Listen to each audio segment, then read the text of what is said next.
Cirencester. Once the second city of Roman Britain, later the wealthy capital of the Cotswolds wool trade. But beneath its prosperity runs a deeper current. Guests waking to find a crone bathed in green light at their bedside. A faceless monk wandering the corridors of an old inn. A child in white waving with a skeletal hand from a hospital window. And in the grand medieval church, a woman in grey carrying flowers, forever searching for her lost child. This is Cirencester, and these are its ghosts. Welcome to Ghosts of the Cotswolds, where we uncover the haunted legends hidden within England's most beautiful towns and villages. We turn to Cirencester, a place the Romans called Corinium, once a legionary stronghold, later a center of monastic life, and today a market town that thrives beneath the shadow of its past. From haunted inns to spectral monks, Cirencester is home to stories that linger long after dark. The Black Horse has served travelers for centuries, a coaching inn on Castle Street, where merchants, soldiers, and families once sought shelter. But in 1933, one guest discovered that some company is harder to leave behind. He woke suddenly in the night to see an old woman at the foot of his bed, her face twisted, her body glowing with an eerie green light. She stared in silence before dissolving into the darkness. By morning, the guest discovered something etched into a nearby blackened window pane, the words, W. John. No one knew who carved it or why. The inscription remained visible for nearly 60 years, until the glass was broken in 1992. And still, the inn is not at rest. Staff and patrons speak of a sudden scent of lavender drifting through its rooms, strongest near the old fireplace. Some say it is the ghost of a woman who once polished the hearth with lavender oil, still tending her duties long after death.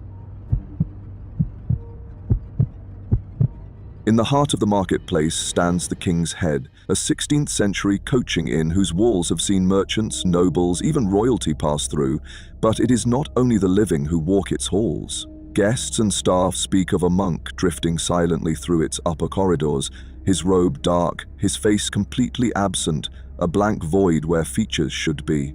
Doors open to admit him, though they are locked to others. The ballroom too holds its secret. A figure in armor has been glimpsed pacing among the shadows of the empty room. The sound of boots striking timber echoes even when no one is there. One member of staff resigned suddenly, refusing to return. They spoke only of the monk and of a dread too heavy to endure. Hospitals are places of care, of healing, but they are also places where the line between life and death is thin. At Cirencester Memorial, locals whisper of a haunting unlike any other. A girl, dressed entirely in white, is said to appear in the upper windows at night.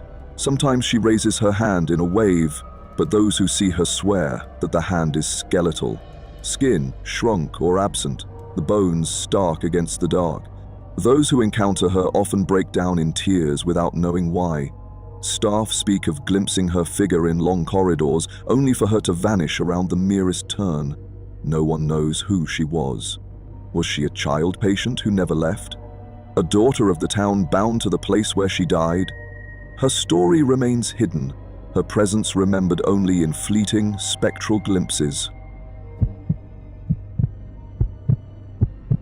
The parish church of St. John the Baptist has stood in Cirencester since the 12th century, built on the wealth of wool merchants who made this town rich. Its tower is among the tallest in the Cotswolds, a monument to faith and prosperity. But even here, sorrow lingers. They call her the Grey Woman. She walks the church, always carrying a bouquet of flowers. Her story is one of grief. A mother who lost her child to smallpox centuries ago. She searched for her child's grave but never found it. And so she is said to wander still, her flowers a token for a life she could not mourn. Visitors describe the intensity of her gaze, a sorrow so deep it compels them to look away. She never speaks, but her silence carries the grief of centuries. The Fleece Hotel has stood since the 16th century, offering warmth and welcome to travelers. But not all its guests have departed. Many speak of a cavalier in royalist garb, cloak and plumed hat lingering at the stairway. He fades into the walls as though walking back into the past. Others tell of an elderly woman shuffling through the corridors. Staff speak of footsteps in empty rooms, of chairs rocking without touch, of boxes thrown from desks by unseen hands. One guest woke in the night to the sound of footsteps growing closer, only to find the room empty. Another felt a hand on their shoulder, though no one stood behind them. The Fleece has housed merchants, soldiers, and travelers.